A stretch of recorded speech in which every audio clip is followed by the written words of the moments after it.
Hey, this is Peter Dankelson from Pete's Diary, and today we're talking about tone.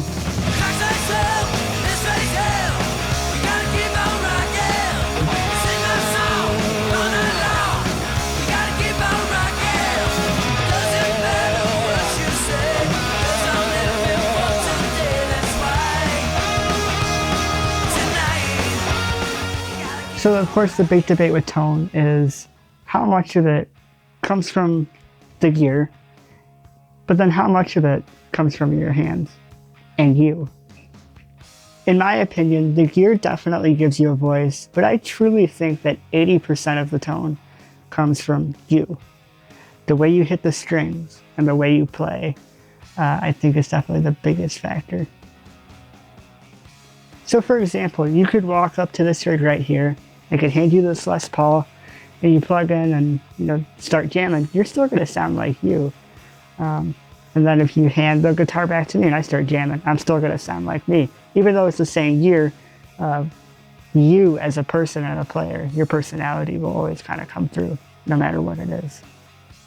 So like I heard this kind of classic story one time of Ted Nugent and Eddie Van Halen were jamming with each other, and Ted Nugent handed Eddie one of his Birdland guitars, completely different from anything that Eddie had used. And I don't know, Ted had said in an interview, he's like, he still sounded like Eddie Van Halen, even though he's playing this, Ted's famous for the Birdland, right, and all of that. A completely different guitar from what you would normally associate Eddie with. And I mean, I think there's countless stories that we've all read as guitar players over the years of kind of similar situations that kind of back up this claim. So, something that we were just talking about off screen that I think definitely influences tone in a really big way, attitude. Think of it this way. If you're going to play, like, we'll use AC/DC as an example. Surprise. Angus is pretty well known for being a pretty aggressive guitar player with his vibrato. But also, you know him for the SGs and the Marshalls and all of that. But actually, I think I've heard he's got a pretty light touch. I don't know. But when you think of Angus, you think of aggression, right? With his solos. So, like, when I'm trying to capture Angus's vibe and I'm playing an AC/DC solo, I always kind of dig in and try and hit the guitar really hard. And try and keep things, just kind of reflect the attitude of the song more or less, if that makes sense. I guess if you're going to jam like Guns N' Roses, like, if you're going to play like, so like if you're going to jam like Mr. Brownstone, you definitely kind of go in, a little bit more aggressive and, you hit the guitar harder and, bend pretty hard. And Slash, I have heard, is a very aggressive guitar player, so, kind of reflects a bit more, of his attitude there, right?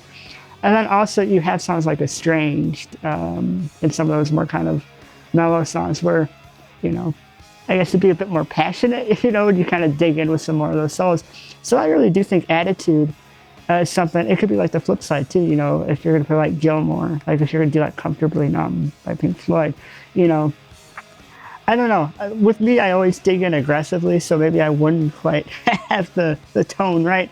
But, it's kind of a feel thing as well. You kind of latch onto the vibe of the player, the song that you're thinking of, and you kind of, go from there. You can kind of set up the gear in a way. But I really do think a lot of it is attitude. I really do think tone is attitude. Well, I guess this is just going to be aggressive then.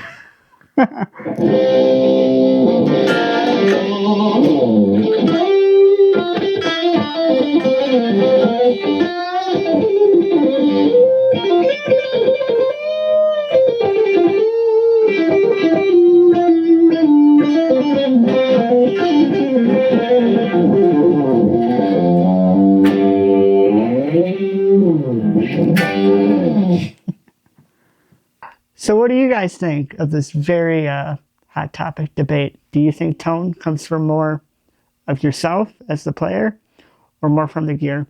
Let me know in the comments below. And until next time, thank you guys for watching. Be kind and keep on rocking.